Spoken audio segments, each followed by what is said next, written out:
Hello my dear students, कैसे हो आप सब। मैं आलोकेश अग्रवाल अकाउंट्स पर ट्रिपल ए में एक बार फिर आपका स्वागत करता हूं। दोस्तों, आज हम लोग डिसोल्यूशन के चैप्टर से एक ऐसा टॉपिक पढ़ने जा रहे हैं जो लगभग 15-20 सालों से कभी भी पेपर में तो नहीं आया है, लेकिन चैप्टर के अंदर है, तो एक बार उसको कर लेते हैं, क्योंकि सीबीएसई कभी कभार ऐसी चीजें उठा के पूछ लेती है जो उसने कई सालों से नहीं पूछी है। ये आने को तो लगभग 15-20 साल का एक्सपीरियंस तो मैं बता रहा हूं, ये कभी नहीं आया है टॉपिक जो आज हम पढ़ने वाले हैं। इसे लोग मेमोरेंडम बैलेंस शीट वाले टॉपिक के नाम से जानते हैं। डिसोल्यूशन का ही चैप्टर, वही सारा कॉन्सेप्ट जो आपने पहले किया था, बस यहां पे इसको किस नाम से जाना जाता है, मेमोरेंडम बैलेंस शीट वाला। सर पेपर में कैसे पता चलता है कि ये मेमोरेंडम बैलेंस शीट वाला सवाल आ गया?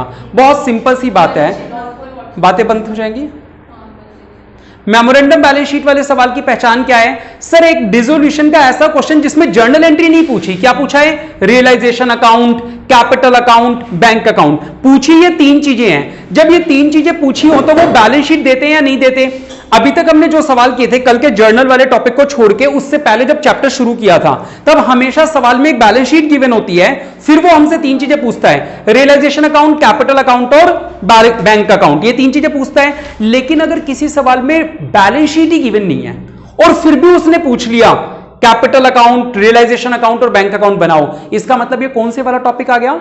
मेमोरेंडम वाला। फिर से बोलूं, जब भी उसको रियलाइजेशन अकाउंट, कैपिटल अकाउंट और बैंक अकाउंट बनाना है तो वो बैलेंस शीट देगा, सवाल में देगा ना। अगर उसने नहीं दी तो हमें बनानी पड़ेगी, और जब हम बनाते हैं तो उसे बोलते हैं memorandum balance sheet. Memorandum word किस वर्ड से निकला? मेमोरी बेस्ड वर्ड पे निकला। यानी ये कुछ मेमोरी बेस्ड वर्ड्स बताएगा, हमें उसने बैलेंस शीट में डालना है, और सारे आइटम डालते डालते हमारी बैलेंस शीट अपने आप बन जाती है। आओ एक सवाल देख रहे हैं शुरुआत से, ज्यादा सवाल नहीं करेंगे, ज्यादा ज्यादा आज या कल की क्लास में ही सवाल करेंगे इनके टॉपिक्स, ठीक है? 3-4 सवाल ही करने हैं। ABC are partners in 4-3-3, question number 18 या उसके आसपास मिलेगा, नई बुक में भी पुरानी बुक में भी, ठीक है? क्वेश्चन नंबर 18 के आसपास। चलो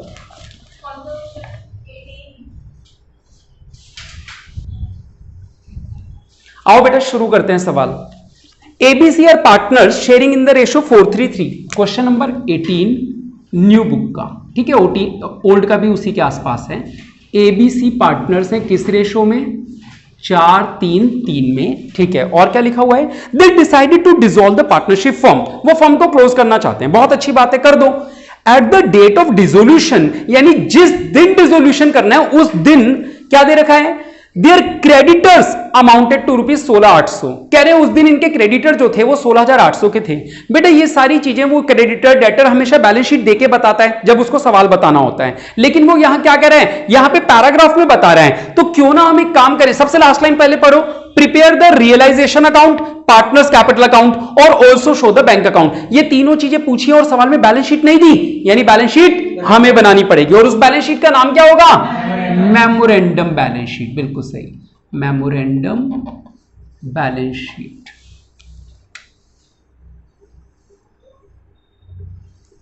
बेटा बैलेंस शीट बिल्कुल वैसे ही जैसे बचपन में या किसी भी चैप्टर में सीखते हैं, ये वाली साइड असेट साइड होती है और ये वाली साइड लायबिलिटी साइड होती है। कोई दिमाग नहीं लगाना, सिंपल सा पढ़ो। क्रेडिटर कितने रुपए के थे बेटा? 16,800। क्रेडिटर लायबिलिटी साइड में आते हैं, यहां लिख दो बस, क्रेडिटर्स 16,800 के। और सुने, and in the course of dissolution a contingent liability of 3,500 not brought into the account matured and had to be met. कितनी लंबी लाइन। पहली बात तो सर इंग्लिश ही समझ नहीं आई, समझ में आई तब तो अकाउंट्स करें। मैं हमेशा कहता हूं सबसे बड़ी कमजोरी क्या है? इंग्लिश। एक बार वो हिंदी में समझ में आ जाए तो सवाल कर लें। सबसे पहला वर्ड इस लाइन का आया कॉन्टिंजेंट लायबिलिटी, यानी इन द कोर्स ऑफ डिसोल्यूशन, यानी डिसोल्यूशन करते समय एक कॉन्टिंजेंट लायबिलिटी पता चली। बताएगा कोई कॉन्टिंजेंट लायबिलिटी? राघव क्या होती है कॉन्टिंजेंट लायबिलिटी? नहीं पता? सवा नहीं पता? किसी को पता है? हैंड रेज करके बता दो। नो वन नोज, ठीक है? किसी को आइडिया नहीं है कॉन्टिंजेंट लायबिलिटी? बहुत अच्छी बात है। 11th क्लास के अंदर बैलेंस शीट के साथ ये बात बताई जाती है कि कॉन्टिंजेंट लायबिलिटी क्या होती है। पहले इस कॉन्सेप्ट को समझ लो, कॉन्टिंजेंट क्या होती है, तो ये टॉपिक समझ आ जाएगा। 11th क्लास का एक वर्ड होता है कॉन्टिंजेंट लायबिलिटी। बेटा कंटिंजेंट का मतलब होता है ऐसी लायबिलिटी जो श्योर नहीं है। जो लायबिलिटी श्योर नहीं है, किसी सिचुएशन पे डिपेंड करती है कि अगर वो सिचुएशन हमारे फेवर में रही तो हमें पैसे नहीं चुकाने पड़ेंगे, और अगर वो सिचुएशन हमारे अगेंस्ट हो गई तो हमें पैसे चुकाने पड़ेंगे। ऐसी लायबिलिटी को क्या बोलते हैं? Contingent liability. बेटा कॉन्टिंजेंट लायबिलिटी बैलेंस शीट का पार्ट नहीं होती, यानी कि ये बैलेंस शीट के अंदर नहीं दिखाई जाती। ये हमेशा बैलेंस शीट के बाहर नोट्स टू अकाउंट्स में दिखाई जाती है। यानी यहां कॉन्टिजेंट लायबिलिटी डालूं या नहीं डालूं? पहली बात तो नहीं। अच्छा सर, ये होती क्या है? एक और एग्जांपल देके समझाओ एक बार। बेटा मान लो कि राघव आया या कुशाग्र आया, कुशाग्र ने क्या कहा कि सर ये हर्ष मेरा फ्रेंड है, ये भी ट्यूशन आएगा, और मैंने कहा बेटा ये फीस तो दे देगा ना? कुशाग्र ने कहा सर इसकी टेंशन मतलब, अगर इसने नहीं दिया तो मैं दूंगा इसके 5,000 रुपए। मैंने कहा और क्या चाहिए मेरे को? तो मैंने कहा ठीक है तुम अपनी गारंटी दे रहे हो। तो उसने, हर्ष ने बात सुन ली थी, तो हर्ष ने क्या किया, उसने फीस दी नहीं, छोड़ के चला गया। अब मैं कुशाग्र से बोल रहा हूं, अब ये लायबिलिटी जब तक कुशाग्र छोड़ के नहीं गया तब तक, जब तक हर्ष छोड़ के नहीं गया तब तक कुशाग्र को ये लग रहा था कि उसको पैसे चुकाने पड़ेंगे, नहीं। लेकिन जिस दिन हर्ष छोड़ के चले गया उस दिन ये लायबिलिटी किसकी बन गई? कुशाग्र की, जबकि वो उसकी लायबिलिटी नहीं थी। एक ऐसी सिचुएशन अराइज हुई जिस दिन वो सिचुएशन उसके विपरीत दिशा में चली गई, तो यानी कि अब उसके लिए वो लायबिलिटी बन गई। कोई कोर्ट में केस चल रहा है, ठीक है, राघव का कोई एक्सीडेंट हुआ था, उस एक्सीडेंट का केस चल रहा है इसके ऊपर, ठीक है, इसने किसी बच्चे को एक्सीडेंट में कर दिया था बराबर। तो अब कोर्ट केस चल रहा था, इसको लगा था कोर्ट केस में जीत जाऊंगा तो पैसे नहीं चुकाने पड़ेंगे। जीतेगा कैसे? मर्डर केस है। तो क्या हुआ, ये कोर्ट का केस हार गया। लेकिन जिस दिन तक ये हारा, इसको कंपनसेशन देना पड़ा 5 करोड़ रुपए का उस बच्चे को। तो जिस दिन ये केस हारा, उस दिन से पहले तक इसको क्या लग रहा था कि मैंने वकील को, जज को पैसे खिलाए हुए, मेरे को लायबिलिटी नहीं देनी पड़ेगी। तब तक इसकी एक कॉन्टिजेंट लायबिलिटी थी, यानी एक ऐसी लायबिलिटी जो श्योर नहीं है कि चुकानी पड़ेगी या नहीं पड़ेगी, वो कॉन्टिजेंट लायबिलिटी होती है। जिस दिन ये कोर्ट केस हार गया उस दिन इसकी रियल लायबिलिटी बन गई, हाँ या ना? तो जब तक कोर्ट केस हारेगा नहीं तब तक वो कहां पड़ी रहेगी? Contingent liability. आ रही है बात समझ में? पता चला कॉन्टिजेंट लायबिलिटी क्या होती है? सर एक ऐसी लायबिलिटी जो श्योर नहीं है पे करनी पड़ेगी नहीं पड़ेगी, सिचुएशन पे जाके डिपेंड होता है कि वो जिस दिन पे करनी पड़ेगी उस दिन वो रियल लायबिलिटी बन जाएगी। ये वर्ड गया दिमाग में? चलो, इस सवाल को समझाने का इस टॉपिक से वैसे कोई लेना देना नहीं था, मतलब टॉपिक आज कुछ और पढ़ने जा रहे हैं हम लोग। खैर ये एक शब्द आ गया तो बताना पड़ा आप लोगों को। सुनते हैं। At the dissolution there credit, sorry हो गया तो, इन the course of dissolution a contingent liability 3,500 not brought into the accounts matured, यानी एक ऐसी लायबिलिटी जिसे बुक्स में नहीं दिखाया गया था।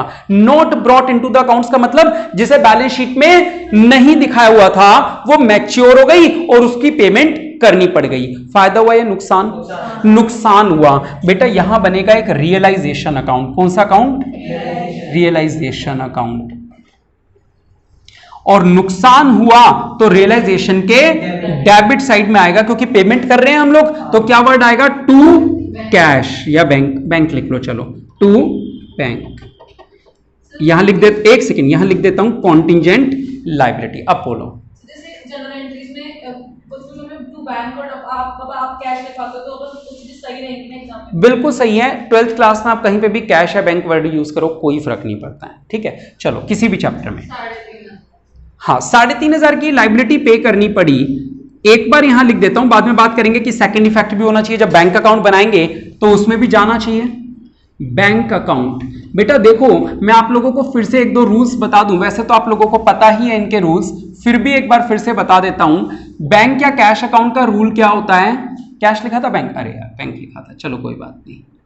डेबिट में बढ़ता है, क्रेडिट में कम होता है। और रियलाइजेशन का रूल क्या होता है? डेबिट में नुकसान और क्रेडिट में फायदे आते हैं। यही तो होता है ना? चलो ठीक है। ये मैंने नीचे क्यों लिखा इतना? क्योंकि स्टार्टिंग में वो एक स्टेप होता है एसेट और लायबिलिटी को भेजने का। तुम दोनों को बताऊंगा अभी जब शुरू होगा। फिलहाल बस ये समझ लो कि एक पॉइंट हमने पढ़ा है क्या, कि लायबिलिटी की पेमेंट करनी पड़ी, तो पेमेंट करनी पड़ी तो नुकसान हुआ, और नुकसान हुआ तो कहां डालूंगा? डेबिट साइड में, क्योंकि नुकसान होता है तो रियलाइजेशन डेबिट होता है। तो डेबिट साइड में लिख दूंगा क्या?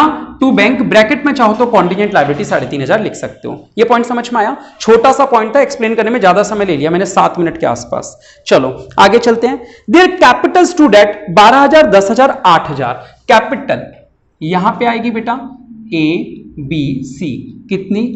12,000, 10,000 और 8,000। आ रहा है सबको समझ में? ठीक है। और क्या कह रहा है वो? B had lent to the firm, underline कर लेंगे word lent to the firm, in addition to capital 13,200। इस लाइन की हिंदी क्या हुई? कौन बताएगा? Khushi. B had lent to the firm, यह एसेट है लायबिलिटी है? लायबिलिटी है। मनस्वी?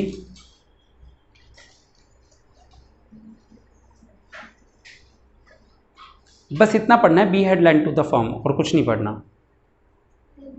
लायबिलिटी। हर्ष?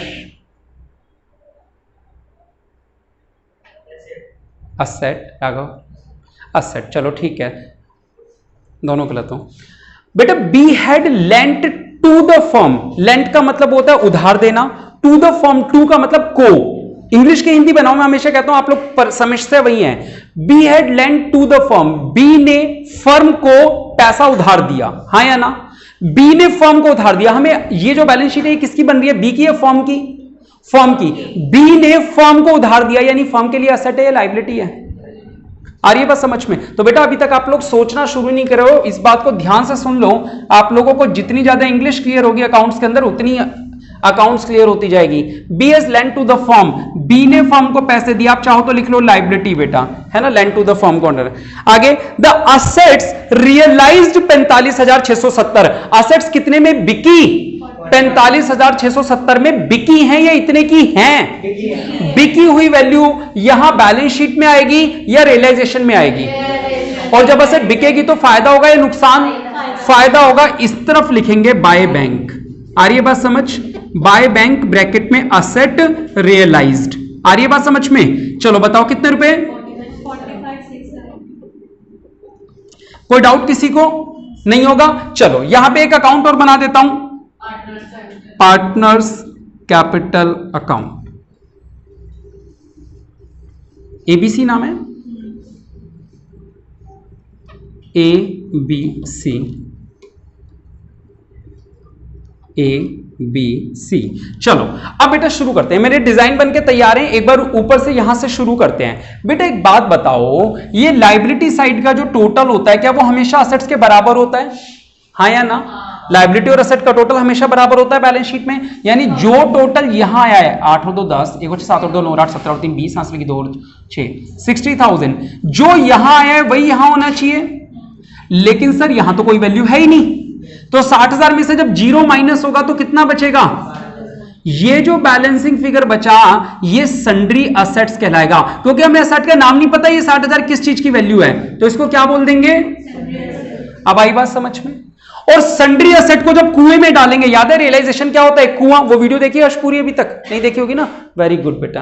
रियलाइजेशन एक कुआं होता है, जब इन असेट्स को कुएं में डालेंगे तो फायदा होगा या नुकसान, नुकसान होगा, यानी असेट्स को कुएं में डाल दो, इन असेट्स, यानी राइट वाले आइटम लेफ्ट में, लेफ्ट वाले आइटम राइट में, तो चलो यहां पे डाल दो टू सन्ड्री असेट्स 60,000 की। चलो लेफ्ट वाले आइटम डालो, क्रेडिटर को कुएं में डालेंगे तो फायदा हो जाएगा क्योंकि पैसे नहीं चुकाने पड़ेंगे, है ना, क्रेडिटर 16,800। कैपिटल बेटा रियलाइजेशन अकाउंट में नहीं आती, कैपिटल कहां आती है, कैपिटल अकाउंट में, बाय बैलेंस बीडी, कितने रुपए, 12 10 और 8, 12,000 10,000 और 8,000। फिर था बीज लोन, और जब लायबिलिटी साइड में बीज लोन होता है तो उसका 2 लाइन का अकाउंट बना लिया जाता है, लेफ्ट में तो कहां आएगा, राइट में। बेटा याद रखना राइट की चीजें लेफ्ट में और लेफ्ट की चीजें हमेशा राइट में, ये देखो ये यहां गया, ये देखो ये यहां गए और ये लोन इधर आ गया, बाय बैलेंस बीडी, कितने रुपए, 13,200 हो गया। यहां का काम निपट गया कुएं में डालने का। सबसे पहले क्या करना होता है, बैलेंस शीट के दिए हुए आइटम्स को, चीजों को एक एक जगह ट्रांसफर करना होता है, चेक कर लेते हैं, सर ये ट्रांसफर हो गया, सर ये हो गया, ये तीनों हो गए और ये लोन अकाउंट भी हो गया, बैलेंस शीट से सारा ट्रांसफर हो गया। अब हमें क्या करना चाहिए, रियलाइजेशन अकाउंट को क्लोज करना चाहिए, और रियलाइजेशन अकाउंट क्लोज करते समय क्या करेंगे बेटा, वार्निंग चेक करेंगे कि लायबिलिटी की पेमेंट हुई है या नहीं हुई है। ये देखो ये क्रेडिटर नाम की लायबिलिटी थी, इसकी पेमेंट हो गई क्या, नहीं सर ये तो कॉन्टिंजेंट लायबिलिटी की पेमेंट हुई थी, तो क्रेडिटर की पेमेंट और कर दो बेटा, यहां लिख देता हूं जगह का मैं नीचे, तो टू बैंक ब्रैकेट में क्रेडिटर्स, कितने रुपए बेटा, ये जो वैल्यू है ये सवाल में नहीं गिवन थी कि ये पे कर रहे हैं, ये हमने अपनी वार्निंग से पता किया है। वार्निंग क्या होती है उस वीडियो को जब आप देखोगे तो समझ में आ जाएगा, फर्स्ट वीडियो जो मैंने भेजी थी वो वाली वीडियो जरूर देखें, ठीक है, कॉन्सेप्चुअल वीडियो है बेटा। चलो अब क्या करना है, प्रॉफिट या लॉस निकालना है। कहां का टोटल बड़ा लग रहा है, इधर का बड़ा लग रहा है, 80,300, किधर का, राइट साइड, लेफ्ट साइड का, 8 5 13 हाथ से लगी, 1 और 3 4 और 6 10 1 1 2 और 6, 80,300, यहां लिख दिया 80,300, 7 और 3 10, 1 और 8 9 और 6 15 और 8 23, 2 और 6 8 और 5 13 और 7 20, 2 और 1 3 और 4 7 और 1 8, 17,830 रुपए। ये जो बैलेंसिंग फिगर बची ये पार्टनर्स में बांट देंगे, ये एक्चुअली लॉस है, तो पार्टनर्स कैपिटल अकाउंट में बटेगा ओल्ड रेशो यानी कि 4:3:3 में। अब क्योंकि ये राइट में आया है तो ये कहां जाएगा? लेफ्ट में। किस नाम से? टू रियलाइजेशन अकाउंट के नाम से। 17,830 को बांट दो बेटा किस रेशो में? 4 और 3 7 और 3 10। तो 4 से करो 0, सॉरी 4 3 12, हाथ से लगी 1, 4 8 32 और 1 33, हाथ से लगी 3, 17 चौक 4 8 32 और 3, 4 3 12, हाथ से लगी 1, 4 8 32 और 1 33, हाथ से लगी 3, 4 7 28 और 3 31, हाथ से लगी 3, 4 1 4 और 3 7। फिर 3 से करो 3 3 9, 3 8 24, हाथ से लगी 2, 3 7 21 और 2 23, हाथ से लगी 2, 3 3 और 2 5, 5 3 4 9, 5 3 4 9 हो गया। अब इस अकाउंट को क्लोज करेंगे तो यहां पे देखेंगे तो ये 12,000 रुपए था इधर का टोटल, वही 12,000 यहां लिख देंगे और डिफरेंस निकालेंगे। 2 और 8 10, 1 और 3 4 और 6 10, 1 और 1 2 और 8 10, 1 और 7 8 और 4 12। तो यानी कि 4,828 के सामने क्या लिखते हैं, याद है आप लोगों को? To bank. बिल्कुल सही। लास्ट में यानी कि इतनी पेमेंट करनी है, ये बैलेंसिंग फिगर आई है अपनी। ठीक है, मैं जब भी सर्कल डालता हूं इसका मतलब ये बैलेंसिंग फिगर है अपनी। चलो यहां पे क्या है? 10,000। यहां पे भी कितना लिखेंगे? 10,000। 9 और 1 10, 1 और 4 5 और 5 10, 1 और 3 4 और 6 10, 1 और 5 6 और 4 10, 4,651। 8,000 यहां पे भी लिखेंगे 8,000। 9 और 1 10, 1 और 4 5 और 5 10, 1 और 3 4 और 6 10, 1 और 5 6 और 2 8। बेटा ये तीनों चीजें लेफ्ट में टू बैंक हैं, तो बैंक के राइट साइड में क्या आ जाएंगी? बाय ए, बाय बी's कैपिटल, बाय सी's कैपिटल। 4868 4651 2651। बेटा इस अकाउंट को क्लोज कर दें। यहां लिखेंगे 13,200 और यहां भी लिखेंगे 13,200। तो ये जो बैलेंसिंग फिगर आ जाएगी लोन अकाउंट की, इसे भी क्या लिख देंगे? To bank. और क्योंकि ये लेफ्ट में है तो राइट में चले जाएगा बाय बी's लोन अकाउंट। कितने रुपए? 13,200 रुपए। आ रहा है समझ? अब एक बार यहां पे हमने डबल इफेक्ट करने रह गए थे, जरा वो देख लो। यहां 2 बार बैंक था तो यहां 2 बार रियलाइजेशन आ जाएगा बैंक में राइट साइड में, बाय रियलाइजेशन, बाय रियलाइजेशन। 16,800 और 3,500 ये 2 बार था। इस तरफ 1 बार बाय बैंक था तो इधर इस तरफ आ जाएगा टू रियलाइजेशन। कितने रुपए? 45,670। हो गए सारे डबल इफेक्ट। चलो अब आप क्या करोगे बेटा? अब आप टोटल करोगे और दुआ करोगे कि टोटल मैच हो जाए। 45,670। 8 और 2 10, हाथ से लगी 1 और 6 7 और 5 12 और 5 17, हाथ से लगी 1 1 और 8 9 और 6 15 और 6 21 और 2 23 और 8 31 और 5 36, हाथ से लगी 3 3 और 4 7 और 4 11 और 2 13 और 3 16 और 6 22 और 3 25, हाथ से लगी 2 और 2 4। दुआ कबूल हुई। आ रहा है समझ? ठीक है। लास्ट बेंच पे तुम लोगों को ये सवाल हो सकता है ना समझ में आए, ये हो सकता है 20-30% ही समझ में आया हो। एक ही वजह की कमजोरी है कि वो फर्स्ट वाली वीडियो अगर पूरी नहीं देखी, वो एक बार देख लेना और आज वाली फिर से देख लेना। उसके बाद आज वाली वीडियो 100% श्योरली समझ में आ जाएगा। एक बार फिर भी मैं ब्रीफ कर देता हूं कि इस सवाल में हमने क्या किया है। करें बेटे, इस सवाल में हमने क्या किया? पहले एक मेमोरेंडम बैलेंस शीट बनाई। मेमोरेंडम बैलेंस शीट बनाते समय असेट या लायबिलिटी डाल दी, असेट बैलेंसिंग फिगर निकल गई। फिर हम वही किया जो हम लोगों ने पहले से इस चैप्टर में किया हुआ है। जब आप लोगों ने ज्वाइन किया था उससे पहले हम इसकी 3-4 क्लासेस ले चुके थे, है ना? तो उस समय क्या किया था इस चैप्टर में? हम सबसे पहले सारी चीजों को उठा के एक एक जगह पुट करते हैं। ये सन्ड्री एसेट्स यहां चले गई, ये क्रेडिटर्स यहां आ गए, कैपिटल में चले गई बाय बैलेंस बीडी के नाम से, और लोन क्योंकि लायबिलिटी साइड का था इसलिए यहां पे अलग से अकाउंट बन गया। डन। अब हमें क्या करना था? कुछ लायबिलिटी की पेमेंट दिखा रखी थी कॉन्टिजेंट की, वो लिख दी टू बैंक। और क्योंकि रियलाइजेशन के डेबिट में बैंक है तो बैंक के क्रेडिट में क्या आ गया? By realisation. ठीक है। उसके बाद उन्होंने बोला असेट बेच दी, असेट बेचने से फायदा हुआ तो मैंने इधर डाल दिया बाय बैंक। और क्योंकि रियलाइजेशन के क्रेडिट में बैंक है तो बैंक के डेबिट में क्या आ गया? To realisation. क्रॉस इफेक्ट होता है ये। ठीक है। अच्छा, फिर उन्होंने ये डल चुका था। फिर हमने वार्निंग चेक करी। आंसर निकालने से पहले इसका हमेशा एक बात चेक करनी चाहिए कि यहां जो लायबिलिटी है उसकी पेमेंट हुई है या नहीं हुई। तो हमने देखा यार 16,800 की पेमेंट तो हुई नहीं, तो फिर हमने खुद ने पेमेंट कर दी। ये वार्निंग से पता चला। ठीक है। और क्योंकि यहां डेबिट में टू बैंक लिखा तो बैंक के क्रेडिट में आ गया बाय रियलाइजेशन, कॉरस्पॉन्डिंग इफेक्ट। ठीक है। फिर ये लॉस निकला। लॉस क्योंकि ये राइट साइड में निकला तो कैपिटल अकाउंट में कहां बटेगा? लेफ्ट साइड में। फिर कैपिटल अकाउंट के बैलेंसेस निकाले, और कैपिटल अकाउंट के बैलेंसेस क्योंकि तीनों ही लेफ्ट में आए तो बैंक अकाउंट के तीनों ही चीजें राइट में चले गई। आ रही है बात समझ में? ठीक है। तो आप इसका स्क्रीनशॉट ले सकते हैं, आप इसकी फोटो ले सकते हैं बेटा आप लोग। चलिए बेटा अगला सवाल देख रहे हैं। एक बार बीच में एक स्किप कर देते हैं। अगला सवाल देख रहे हैं। Ashok and Kishore were partners in the ratio 3:1। यानी यहां पे क्या लिखेंगे? अशोक और किशोर पार्टनर्स हैं किस रेशो में?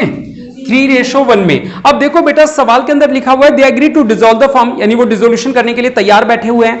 The assets other then cash of 2000, बेटा वो असेट लायबिलिटी के बारे में चर्चा कर रहा है जबकि उसने बैलेंस शीट बना के नहीं दे रखी। बैलेंस शीट बना के नहीं दे रखी तो हमें बनानी पड़ेगी, यानी कि सवाल आ गया मेमोरेंडम बैलेंस शीट का। तो उसने बोला कि असेट्स अदर देन कैश, यानी एक बात तो तय है कि कैश भी है हमारे पास, और वो जो बता रहा है वो बाकी असेट्स के बारे में बता रहा है, और कैश कितने का होना चाहिए, ये बात समझ में आई। अदर देन कैश यानी कैश के अलावा असेट्स वो बता रहा है, और कैश कितने का है 2000, तो कैश तो पहले ही लिख दो असेट साइड में। और चलो रियलाइज्ड, यानी वो कह रहा है कि जो असेट्स हैं वो रियलाइज हुई हैं। बेटा रियलाइज का मतलब वो असेट्स की वैल्यू बता रहा है या असेट्स कितने में बिकी वो बता रहा है, बिकी वो बता रहा है, यानी वो असेट्स की वैल्यू नहीं बता रहा। अगर असेट्स की वैल्यू बताता तो मैं यहां लिखता, उसने बोला असेट्स बिकी इतने में, तो मैं यहां लिख दूं बाय बैंक या बाय कैश लिख देता हूं क्योंकि ऊपर कैश था। By cash sundry asset realised कितने रुपए में, 1,10,000। अच्छा एक काम और करें, हाथों हाथ हर चीज का डबल इफेक्ट करते जाएं। जैसे कि मैंने कैश का बैलेंस लिखा 2000, तो कैश यानी कि यहां पे कैश अकाउंट बन जाएगा, तो कैश का ओपनिंग बैलेंस हो जाना चाहिए टू बैलेंस बीडी कितने रुपए 2000। अच्छा ये रियलाइजेशन अकाउंट है, रियलाइजेशन में असेट्स बिकी तो रियलाइजेशन के क्रेडिट में लिखा क्योंकि फायदा हुआ असेट्स बिकने से, तो कैश अकाउंट के डेबिट में क्या आ जाएगा टू रियलाइजेशन ब्रैकेट में सन्ड्री असेट्स 1,10,000। हर चीज के डबल इफेक्ट करने अपन को, कोई भी चीज पढ़ेंगे ना हर चीज के डबल इफेक्ट करने हैं। बताओ समझ में आ रहा है नहीं आ रहा, चलो ठीक है अगला पॉइंट पढ़ते हैं। लिखा है the liabilities and other particulars are as follows. पहला पॉइंट क्रेडिटर दे रखा है 40,000 रुपए का। बेटा बताओ क्रेडिटर कहां आना चाहिए, सर लाइबिलिटी साइड में आना चाहिए, तो क्रेडिटर यहां लिख दूं। अच्छा इसका सेकंड इफेक्ट भी हाथों हाथ कर दूं, बैलेंस शीट के लेफ्ट में जो क्रेडिटर होता है वो रियलाइजेशन अकाउंट के राइट साइड में चले जाता है बाय क्रेडिटर, क्योंकि जब क्रेडिटर को कुएं में गिरेंगे तो फायदा होगा या नुकसान, फायदा होगा ना, क्रेडिटर को पैसे नहीं चुकाने, कुएं में डाल दिया उसको, तो क्रेडिट साइड में डालेंगे। अगला अशोक और किशोर की कैपिटल दे रखी है, तो पहले एक बार कैपिटल बता दोगे, अशोक की और किशोर की, हाँ तो ध्यान से बताओ फिर एक सेकेंड, पहले की 1,00,000 और दूसरे की 10,000 डेबिट बैलेंस, इसकी तो 1,00,000 और किशोर की डेबिट बैलेंस का मतलब असेट साइड की कैपिटल दे रखी है, किशोर कैपिटल, चाहो तो डेबिट बैलेंस लिख सकते हो। कितने रुपए बेटा, ये बात समझ में आई बेटा, ये इंपॉर्टेंट है, आप चाहो तो ए लिख लो उसका आगे, एसेट साइड में जाएगी। और पी&एल अकाउंट का भी डेबिट बैलेंस दे रखा है। बेटा डेबिट यानी एसेट साइड की चीजें होती हैं, ठीक है, पी&एल का भी डेबिट बैलेंस है कितना, अच्छा इनके सेकंड इफेक्ट रह गया, अभी कर दूंगा, तुरंत ही कर दूंगा। रियलाइजेशन एक्सपेंस था, पहले एक बार इनके कर देता हूं फिर एक्सपेंस की बात कर लेंगे। बेटा कैपिटल अशोक की है तो दो ही पार्टनर्स हैं, हाँ बेटा चलो एक बार लास्ट लाइन पढ़ लेते हैं क्योंकि ये लास्ट लाइन पढ़ के ही तो सवाल करना होता है, हाँ या ना, तो हमेशा हमारी आदत है कि लास्ट लाइन सबसे पहले पढ़नी चाहिए, और इस बार तो सर आपने पढ़ी नहीं लास्ट लाइन, है ना, चलो सर पढ़ो एक बार क्योंकि आप खुद ही पढ़ना भूल गए। यहां लिख देते हैं अशोक और यहां लिख देते हैं किशोर, चलो हाँ बेटा जरा लास्ट लाइन पढ़ते हैं, क्या लिखा है, लिखा है prepare realisation account and cash account, ठीक है, रियलाइजेशन बना दिया, कैश बना देंगे। कैश को बनाने के लिए, क्लोज करने के लिए क्या पार्टनर्स कैपिटल का ये बैलेंस चाहिए होता है, नहीं चाहिए होता, जो लास्ट में आता है। जब तक ये बैलेंस नहीं पता होगा तब तक कैश अकाउंट बन जाएगा क्या, नहीं ना, कैश अकाउंट तो लास्ट स्टेप होता है, यानी ये भी बनाना तो है, चाहे इसको बोल दो कि ये एक वर्किंग नोट है, और ये भी बनाना तो है, चाहे इसको बोल दो कि ये वर्किंग नोट 1 है, ये 2 है, मेन आंसर इनको बोल दो, लेकिन बनाना तो पड़ेगा, बिना इसके बताए तो कैश अकाउंट टैली नहीं हो सकता है। क्लियर है, पता चल गया। चलो अब ओपनिंग बैलेंस डालते हैं। सुनो बेटा, अशोक का लेफ्ट साइड को था तो ये राइट में आ जाएगा 1,00,000 रुपए, और किशोर का डेबिट बैलेंस था तो वो डेबिट में आ जाएगा, या ऐसे कह सकते हो राइट में है तो लेफ्ट में आ जाएगा। 2 किस नाम से, बैलेंस बीडी के नाम से। ओपनिंग हमेशा बीडी के नाम से होते हैं, चाहे इधर हो चाहे इधर, किसी भी तरफ हो, ओपनिंग का मतलब बीडी होता है। कितने रुपए, 10,000। क्या बेटा, किशोर में आएगा, ठीक है। अच्छा पी&एल दे रखा है बेटा, पी&एल को तो हम लोग चैप्टर 3-2 से पढ़ते हुए आ रहे हैं कि पी&एल का कोई भी बैलेंस हो, पी&एल जनरल रिजर्व गुडविल हमेशा पार्टनर्स में बांट देनी चाहिए। बेटा राइट साइड को है ये पी&एल, तो किस तरफ बटेगा, लेफ्ट साइड में बट जाएगा। 2 पी&एल कितने रुपए था, 8,000 इन 3:1, तो 6000 और 2000। आई बात समझ या नहीं आई? चलो सर एक पॉइंट और था, अभी रियलाइजेशन एक्सपेंसेस हैं 1000 रुपए के। रियलाइजेशन एक्सपेंस हमारे लिए फायदा या नुकसान? नुकसान। तो किस तरफ आना चाहिए? डेबिट साइड में। टू कैश, ब्रैकेट में लिख देता हूं एक्सपेंस कितने के थे? 1000 रुपए के। अब देखो क्योंकि मैंने कहा हर चीज का डबल इफेक्ट करना है, देखो मैंने इसका कर दिया, इन दोनों का हो गया डबल इफेक्ट, तो अब इसका भी होना चाहिए। रियलाइजेशन के डेबिट में कैश है तो कैश के क्रेडिट में क्या हो जाएगा? By realisation. कितने रुपए? 1000। चलो ठीक है, और आइटम देखो एक बार। Creditors were settled in full settlement 38,000। इसका मतलब सर ये 40,000 के क्रेडिटर थे, कह रहे इस 40,000 को हमने सेटल कर दिया कितने रुपए में? यानी पेमेंट करिए, नुकसान हुआ है। नुकसान हुआ है तो यहां लिखूंगा टू कैश, ब्रैकेट में क्रेडिटर। फुल सेट हो गए 38 में, यानी 40 चुकाने की जरूरत नहीं है। कितने चुकाए अपन ने? 38, तो 38 ही आएगा। और क्योंकि इसके डेबिट में कैश है तो कैश के क्रेडिट में क्या आ जाएगा? बाय रियलाइजेशन, ब्रैकेट में क्रेडिटर, यहां लिख देता हूं ब्रैकेट में एक्सपेंस। कितने रुपए? 38। ये मैं ब्रैकेट में इसलिए लिखता हूं, घर जाके आप पढ़ो तो आपको याद रहे कि ये चीजें कौन सी वैल्यूज से रिलेटेड आ रही हैं। अब सारे आइटम कर दिए अपन ने, ऊपर वाला अकाउंट क्लोज करें सबसे पहले। आओ बेटा पहले इसको क्लोज करते हैं। ये कितना आ रहा है? 1,04,000। यहां पे भी कितना लिख देंगे? 40,000। तो यहां पे भी कितना लिख देंगे? 1,40,000। बेटा 10,000 माइनस 10 और 10 20, तो 1,20,000 की बैलेंसिंग फिगर बच गई। ये गलत। सन्ड्री असेट्स, क्या बोले जा रहे हैं? क्या आएगी असेट साइड में? कैपिटल, और वो आती है क्या? क्रेडिटर। सन्ड्री असेट्स, और ये राइट साइड को सन्ड्री असेट्स आ गई तो ये कहां चले जाएगी? कुएं के डेबिट साइड में। To sundry assets. कितने रुपए? 1,20,000। बताओ समझ में आ रहा है? अब इस अकाउंट को क्लोज करो। क्लोज करने से पहले वार्निंग चेक कर लो, लायबिलिटी की पेमेंट हो गई क्या? जी हां सर, लायबिलिटी की पेमेंट हो गई है। अब चेक करो कहां लॉस आ रहा है, फिर से शायद 1,50, एक हाँ लॉस आ रहा है 1,59,000। यहां भी लिख देंगे 1,59,000।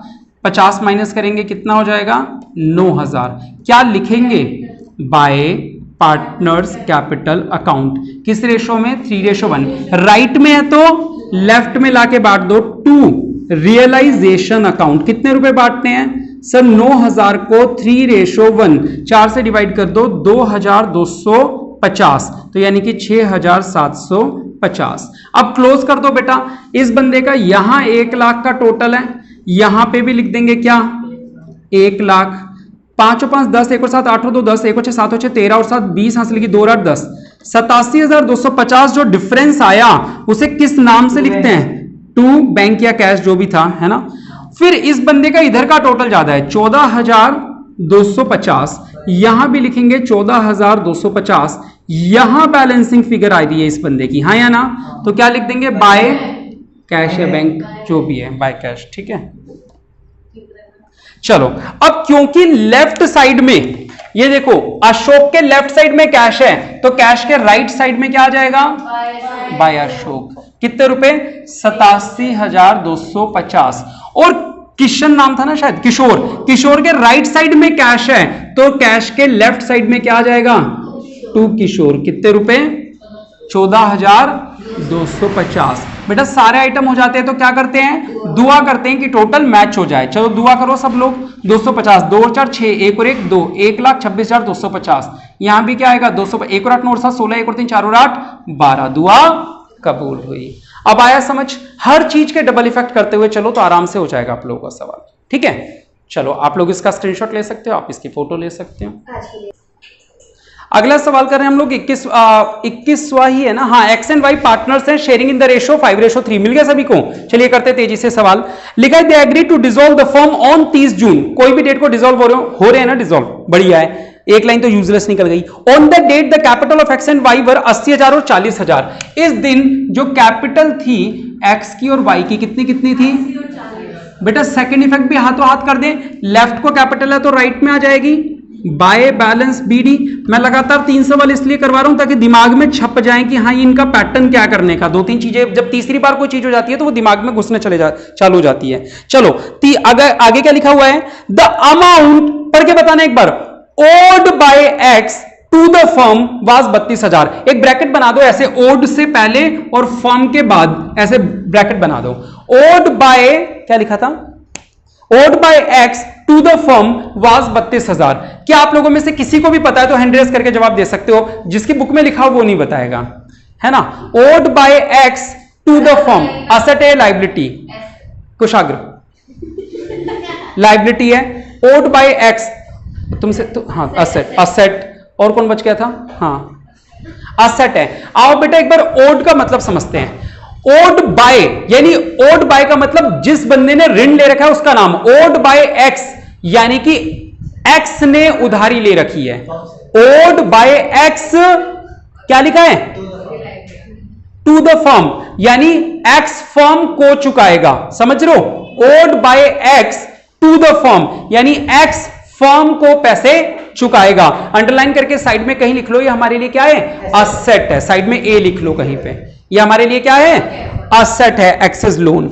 चलो आगे पढ़ो। The amount owed by firm to Y 25,000, underline कर दो। Owed by firm to Y, firm ने उधार ले रखे हैं जो वाई को चुकाने हैं, ये हमारे लिए क्या है, लाइबिलिटी है। आ रही है बात समझ में, पक्का। पार्टनर ने ले रखा था लाइबिलिटी और फर्म को चुकाना है, मतलब पार्टनर ने लोन ले रखा है जो वो फर्म को चुकाएगा, तो ये फर्म के लिए क्या है, असेट। तो एक्स वाला क्या बन गया था, असेट बन गया था। कितने रुपए का, और वाई से फर्म ने ले रखा है, यानी फर्म ने ऋण ले रखा है जो फर्म किसको चुकाएगी, फर्म वाई को चुकाएगी। वाई वाला था second point. Owed by the firm यानी फर्म ने लोन ले रखा है टू वाई, वाई को पैसे चुकाने कितने रुपए, 25,000। तो ये क्या आ जाएगा, वाइज लोन लाइबिलिटी में आ जाएगा। लिख लो हिंट एक्ट ए और एल, ठीक है, लिख लिया। घर जाके रिवाइज जरूर करना बेटा। इन सवालों की फोटो तो मैं भेज दूंगा, लेकिन केवल कॉपी पेस्ट मत करना, खुद सॉल्व करना। जब खुद सॉल्व करोगे तो वो लंबे टाइम मेमोरी में जाएगा, वरना वो एक दिन की शॉर्ट टर्म मेमोरी में ही रहता है, फिर याद नहीं रहती चीजें। आओ अब इसका सेकंड इफेक्ट होना चाहिए। देखो बेटा दो इफेक्ट सुनो, दोनों पार्टनर के लोन है, एक असेट का एक लाइबिलिटी वाला। पहले तो लाइबिलिटी वाले के बारे में बात कर लेते हैं। सर लाइबिलिटी वाले का सेकंड इफेक्ट कहां जाता है, सर एक अलग से अकाउंट बनता है, यहां पे आ जाता है बाय बैलेंस बीडी, कितने रुपए, 25,000। लेकिन सर वो जो असेट वाला होता है, ये असेट वाला, इसके लिए अकाउंट नहीं बनता, ये कैपिटल अकाउंट में चले जाता है। तो जो लोग पहली बार सुन रहे हैं वो याद रखिए, लाइबिलिटी साइड में जो पार्टनर का लोन होता है उसका तो अकाउंट बनता है, और जो असेट साइड में होता है वो कहां चले जाता है, कैपिटल अकाउंट में चले जाता है। तो to X's loan account, X में लिख देंगे कितने रुपए, 32,000 रुपए। चलो ठीक है, नेक्स्ट अब क्या है, बस मेन पॉइंट हो गया इसका। जो मेन इंग्लिश समझानी थी वो यही थी कि आप असेट और लायबिलिटी को पहचानो। तो घर पे 2-3 बार कोशिश करना पढ़ के को, या एक दूसरे से पूछना किसी दिन रैंडमली यूं ही कि बताइए ओड बाय द फर्म का मीनिंग क्या होता है, तो पता चल जाएगा सामने वाले को याद है या नहीं है। चलो, द क्रेडिटर्स अमाउंटेड टू ₹37,000, यानी कि इस दिन जो क्रेडिटर्स थे वो कितने के थे, और क्रेडिटर का सेकेंड इफेक्ट आता है रियलाइजेशन में, यहां पे बाय क्रेडिटर्स कितने रुपए, 37,000 रुपए। और नेक्स्ट क्या है बेटा, बैलेंस एट बैंक है 10,000 रुपए। बैंक एक असेट है ना बेटा, तो यहां आ जाएगा बैंक बैलेंस 10,000, और इसका सेकंड इफेक्ट, ये राइट है तो लेफ्ट साइड में टू बैलेंस बीडी कितने रुपए, 10,000 रुपए। नेक्स्ट पॉइंट कह रहे the assets other than the amount owing by X, यानी एक्स वाले के अलावा जो असेट्स थी, जो भी असेट्स हैं अभी पता नहीं सन्ड्री असेट्स निकलेंगी, कह रही है जो असेट्स थी रियलाइज्ड 46,000, यानी कुल मिला के इस लाइन में क्या लिखा है कि असेट्स को बेच के कितने रुपए मिले, 46,000 फायदा हुआ। इस तरफ लिखेंगे बाय बैंक, ब्रैकेट में लिख सकते हो असेट रियलाइज्ड कितने रुपए, और सेकंड इफेक्ट रियलाइजेशन के क्रेडिट में बैंक है तो बैंक के डेबिट में टू रियलाइजेशन कितने रुपए, 46,000। आ रहा है समझ में। नेक्स्ट पॉइंट बोलो, रियलाइजेशन एक्सपेंस हुए 2,000 रुपए के, बेटा खर्चा हो गया तो क्या लिखेंगे बोलो जल्दी से, बिल्कुल सही जवाब, टू बैंक, ब्रैकेट में चाहो तो लिख सकते हो एक्सपेंसेस कितने, और बेटा रियलाइजेशन के डेबिट में बैंक है तो बैंक के क्रेडिट में क्या आ जाएगा, बाय रियलाइजेशन, ब्रैकेट में एक्सपेंसेस लिख सकते हो कितने रुपए के। सारे पॉइंट पढ़ लिए हम लोगों ने। जब सारे पॉइंट हो जाते हैं तो एक एक करके क्लोज करते हैं। ऊपर वाला, हाँ इसको क्लोज करें, 5 और 7 12, 1 और 8 9 4 13 और 2 15 और 3 18, 1,82,000। यहां भी क्या लिखेंगे, 1,82,000, 42,000 माइनस करेंगे तो 1,40,000 की बैलेंसिंग। क्या क्या बोलो बोलो, 46,000 हो रहा है ना। कौन से वाला असेट? रियलाइज का पॉइंट था वो, रियलाइज वर्ड अंडरलाइन कर दो वहां पे, है ना। चलो, ये जो बैलेंसिंग फिगर आई क्या कहलाती है? सन्ड्री। और इसका सेकंड इफेक्ट क्या होता है? टू साइड में आ जाता है, टू सन्ड्री असेट्स, 1,40,000। अब इस अकाउंट को क्लोज करते हैं। क्लोज करने से पहले क्या चेक करते हैं? सर क्रेडिटर की पेमेंट नहीं हुई, ढूंढो, पेमेंट नहीं दिख रही। तो अगर पेमेंट नहीं दिख रही तो वार्निंग से पता चला कि सर खुद पेमेंट कर दो, अगर उन्होंने नहीं दे रखी तो। कितने रुपए की? 37,000 रुपए की। डन। चलो लॉस निकालो। 2 7 9 4 7, 1,79,000। यहां भी लिखेंगे 1,79,000। 7 6 13 और 6 19, 1 और 3 4 और 4 8 और 9 17। ये जो बैलेंसिंग फिगर आई किस नाम से लिखोगे? Bye partners. किस रेशो में? रेशो तो मैंने हाँ ये लिखा है 5:3। राइट से लेफ्ट में जाएगा, क्या लिखेंगे? To realisation account. 96,000 को 5:3, 8 से डिवाइड करो, 12 12 पंजे 60,000 और 12 तिया 36,000। आओ बेटा इसका भी बैलेंस निकाल दें। 80,000 ये यहां का बड़ा है तो 92,000 यहां पे, यहां लिख देंगे 92,000। ये जो 12,000 बैलेंसिंग फिगर बची है किस नाम से आएगी? By bank. अच्छा वो 40 है, वहीं का बड़ा है, 40,000 वहां, 40,000 यहां, 4,000 का बैलेंसिंग फिगर है, किस नाम से आएगा? To bank. अब क्योंकि वाई के तो लेफ्ट साइड में है तो बैंक के राइट साइड में आ जाएगा बाय वाइज। कितने रुपए? 4,000। और यहां पे राइट साइड है तो यहां लेफ्ट में आ जाएगा 2x। कितने? 12,000। अभी एक चीज का डबल इफेक्ट करना भूल गए थे हम लोग। क्या? हमने जल्दीबाजी में वार्निंग यहां तो लिख दिया, इसका सेकंड इफेक्ट रह गया ना। लेफ्ट साइड में बैंक है तो राइट साइड में क्या आ जाएगा? बाय रियलाइजेशन ब्रैकेट में क्रेडिटर। इसका सेकंड इफेक्ट रह गया था ना 37,000। अब करो दुआ। 6 और 2 8, 1 और 4 5 और 1 6, 68,000। 2 और 4 6 और 7 नहीं, ये तो मैच नहीं हो रहा। क्या बेटा? 13 हासिल की 1 और 3 4। यहां कोई आइटम रह गया, एक क्रेडिटर्स 2,000। 1 सेकंड रुक जाओ। By bank 46,000, 37,000। पार्टनर का लोन ये रह गया बेटा, ये रहा, ये अकाउंट क्लोज नहीं किया था ना, ये आइटम रह गया 25,000। 25,000 क्या लिख देंगे? टू बैंक ब्रैकेट में बैलेंसिंग फिगर 25,000। ठीक है। अब यहां जाएगा बाय वाइज लोन। कितने रुपए? 25,000। 5 और 3 8, 4 और 2 6। दुआ कबूल हुई। हो गया मैच। तो देख रहे हो बेटा कितनी आसानी से सवाल हो रहे हैं। तो आप चाहो तो बस इन 3 सवालों की ही प्रैक्टिस दोबारा कर लेना और आगे पीछे की करने की जरूरत नहीं। अगर आपने ये भी कर लिया तो यानी ये टॉपिक आ गया। अगर पेपर में आएगा तो इससे ज्यादा डिफिकल्ट नहीं होगा फिर वो। ठीक है। बाकी जो इस चैप्टर में सवाल है ना वो ज्यादा डिफिकल्ट है इसके मुकाबले। आज के लिए इतना ही। कैसे रही क्लास? लाइक और कमेंट करके जरूर बताएं। बहुत बहुत शुक्रिया। जय हिंद, जय भारत।